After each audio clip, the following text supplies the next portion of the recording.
Life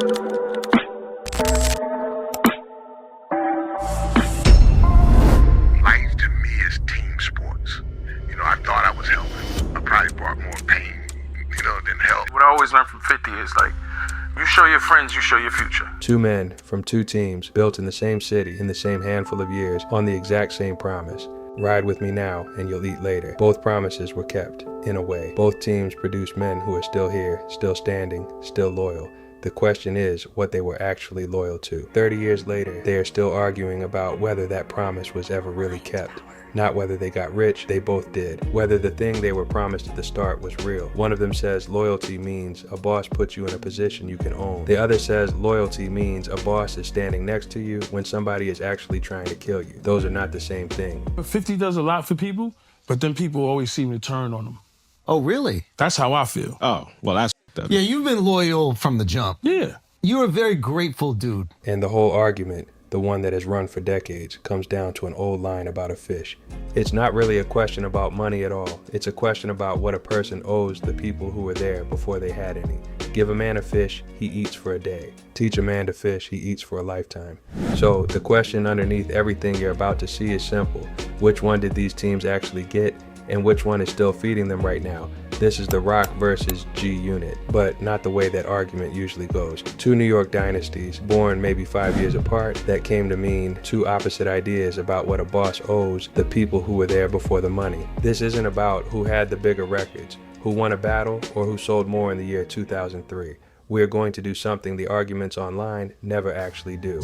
We are going to examine the roster, name by name, day one by day one, and look at exactly where each of these men landed 30 years down the line. By the time we reach the last name, you will understand why this argument has never died, and why both sides are, somehow, telling the truth. You know how friends do friends, like Tony Yayo, the type of fast shit that Henry did in Goodfellas. Them snakes don't show up to wakes, cause they backs is yellow. When you hear talk of the South Side, you hear talk of the team. Start with the one structural difference that explains almost everything that follows. It is not about talent. Both teams were stacked with it. It is about architecture, how each one was built, and what that building was designed to produce. The Roc started as a business. In 1994, Jay-Z, Dame Dash, and Biggs built a record label for one specific reason. Nobody else would put out Jay's music, so they put it out themselves. The company came first. The brotherhood continued to form from within. I'm on my feet like you like Harry. You don't understand? Well, God, don't you know my status? I'm blowing the status. I'm the baddest. No need to explain my name. The only thing that matters. When something to bite me, they find I'm a bit much to swallow. You're thinking it's hollow. The rhythm is super real. Get them hollow. It hits you like bam, bam, bam, bam. Forget the bam. God damn. I've lost a lot of people, but not always been as close in a relationship the way we had. Still to this day, they good at what they do, I'm good at what I'm do. But if we feeling each other even more, we gonna go back and be like, oh, we can go change the world. G-Unit started the other way around. 50 Cent, Lloyd Banks, and Tony were children together on the streets of Southside Jamaica, Queens, long before there was a dollar involved. The bond came first. The label got built on top of it years later, after 50 got shot and got signed and got the leverage to bring his friends with him. There was no company to divide yet. There was a couch, a dream, and 3 friends who had already been through things together that most business partners never survive. So stay with that contrast for a second, because it is the story behind this video. One team put brothers into a business that already existed. The other turned a brotherhood itself into the business. Every single thing that happens to these men over the next 30 years is downstream of that one decision about how the house was built. Here's the Roc-A-Fella side, and I want you to notice that it's structured less like a team and more like an org chart. Tyron Smith, the man they call Ty-Ty, met a teenage Jay-Z on the block and started out carrying his bags as a road manager. Today, Tyron Smith is president of Artists and Repertoire and a co-founder of Roc Nation. Not an employee of the company, an owner of it, Jay-Z has credited him on records for almost 30 years, not as a mascot, but as the man in the room when the decisions get made. Juan Perez, the one everybody knows as OG Juan, is president of Roc Nation Sports, co-founder as well. A man from the same neighborhood now running the athletic arm of a company worth hundreds of millions. These are not ceremonial titles handed out to keep old friends comfortable. These are operating roles at a company that shapes music, sports, and culture worldwide. And then there's Emory Jones, and Emory's story is the one that tells you what this model really is. Emory went to federal prison on a drug charge and served more than a decade of his life behind bars. While he was in there, Jay-Z wrote a letter to the sentencing judge, and in that letter was a job waiting on the outside for the day Emory walked free. You got to understand, I had a conspiracy from 98 to 96, and they picked me up in 98. So that means I had a conspiracy that started when I was 16 years old. How many 16-year-olds know what they really doing? Right. Right? The thing about me is I knew what I was doing. You know what I mean? I knew that once you test the streets, it was two options. You know, the third option is small. Not everybody survive it, but it was death or jail, right? I caught the latter. Went and did what I did and looked at it as like that chapter is behind me now because I got a big book I wrote. That was just a chapter. It was a chapter in this big book that I'm ready to show the world. Think about that timeline. A friend goes away for over a decade, and the boss spends those years making sure there's a life waiting when he gets out. And when Emory came home, he did not come home to a gift. He came home to work. He co-founded the streetwear brand Paper Planes. He runs the lifestyle division of Roc Nation, and for more than 10 years, he has been a creative partner helping shape Puma. The letter to the judge was not a favor, it was a plan, and the plan had a title attached to it. But listen to how he frames the whole way he moves, because it is not the language of a man who was handed anything. This is the emotional center of the whole builder argument, so watch it land. Life to me is team sports. I'm good at what I'm doing, but if we feeling each other even more, we're going to go back and be like, oh, we can go change the world. Team sports, that is how he describes it. Not I got taken care of. We built something, and I'm good at my part of it. Jay was 10 steps ahead. You know what I mean? I'm like, no way we can catch that overnight. Yeah. Right? Me and Jay back and forth, and team came, and it was just like, it just fell in our lap, and it was like, okay, we see it, we know it, but like anything else, you still got to add context to it and build it, right? And I think it was perfect because no one understood at that moment because we're so stuck on what was already there and how to fix that. And it was like, okay, like you say, I can pull this brush out and I got a blank canvas. So with the blank canvas, I can start to paint for you can see how I look at things in a way. I still needed the team to understand the importance of walking this down, not being in a rush to figure out that sales is the thing. And it's like, it gave me the opportunity to be like, oh, we get a chance to build a new foundation on top of what we got. So we just adding layers to that building is there, right? That is 4 men from one team, and the word sitting next to each of their names is not the word friend. It's founder, it's president, it's partner, it's owner. And notice what is missing from that list. Nobody on the Roc side is famous today for being broke or bitter. The structure held against time, which brings us to the last name on the Roc-A-Fella side, and the one who says the quiet part out loud. Memphis Bleek was 15 years old when Jay-Z handed him a verse, and with it a whole career. For years, Bleek was the little brother, the hype man, the guy people underrated.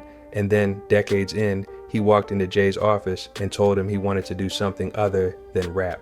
For most of his career, Bleek's whole public image was the guy standing next to Jay-Z, the sidekick, the one who people joked only ate because Jay was hungry.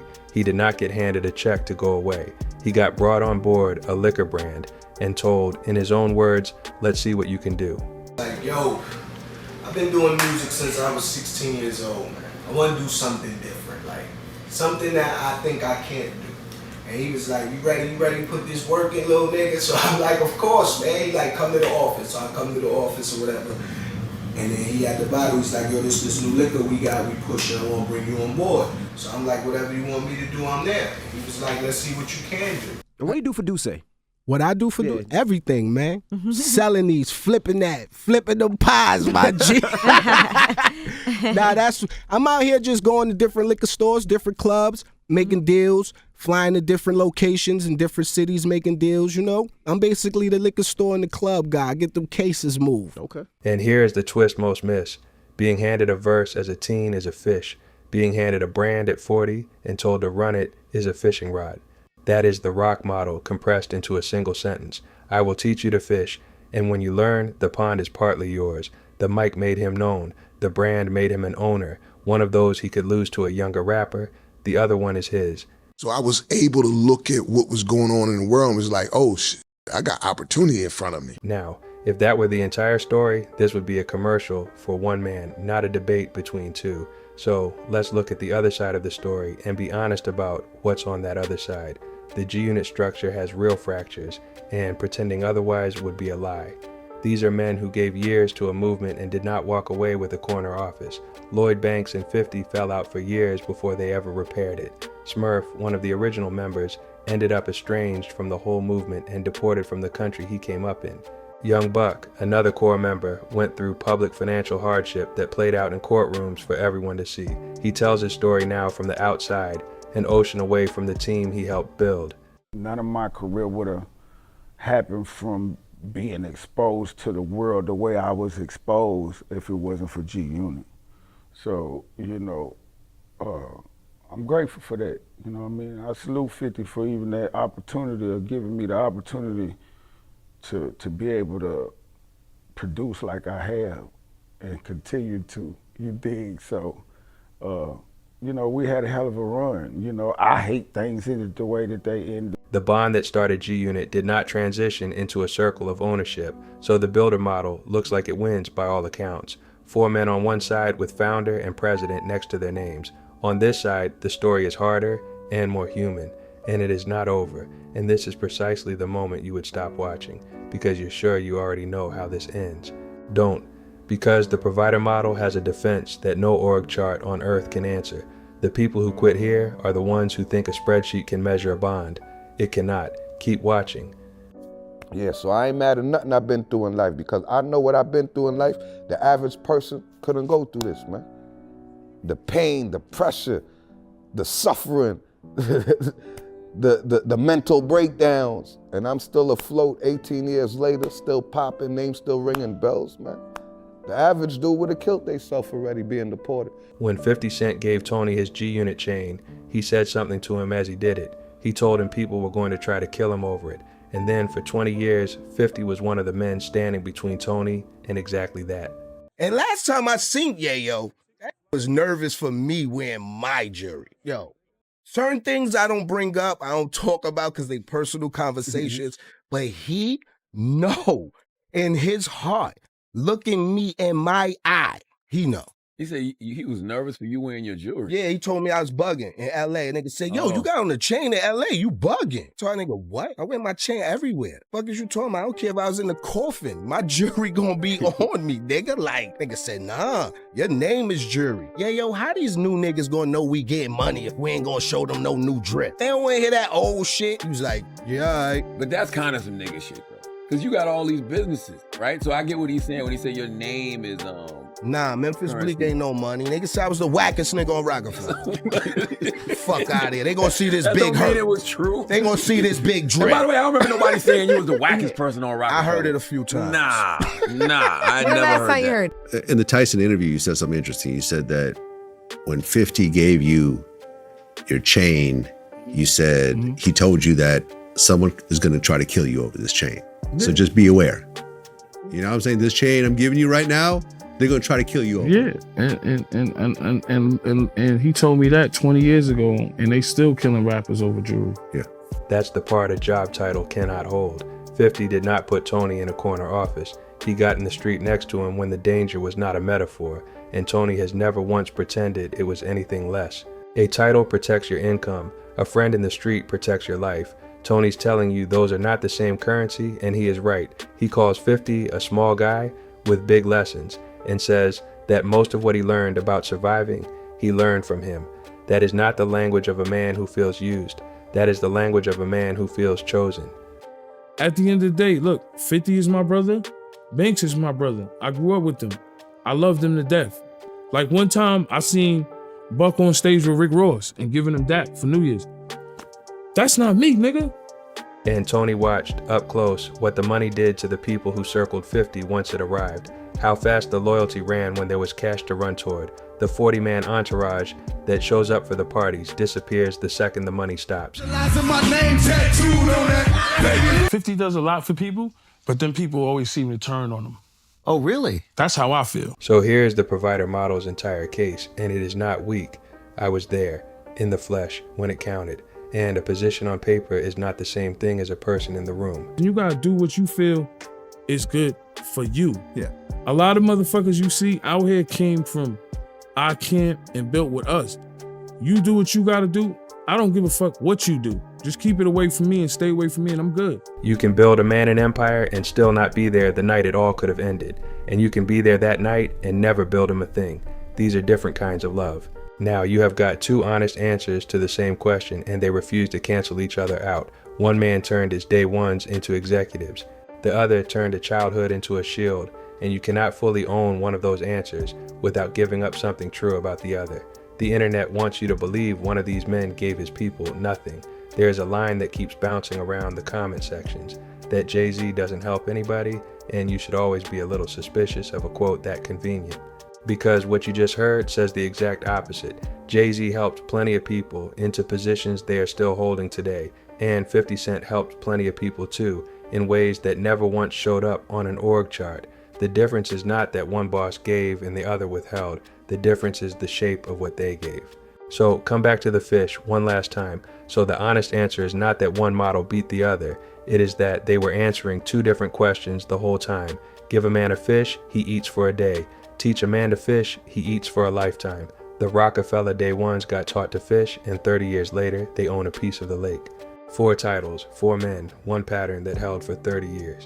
The G-Unit day ones got something harder to put on a business card. A man who got in the water with them when the water was dangerous. So there's never a moment in your life where you're just like, okay, this is how I live now, and anything below this, I'm annoyed. You're grateful. I'm grateful no matter what. One of those things is a lot easier to measure than the other, but neither one of them is nothing. One is a balance sheet, the other is a memory of who stood where on the worst night when it counted.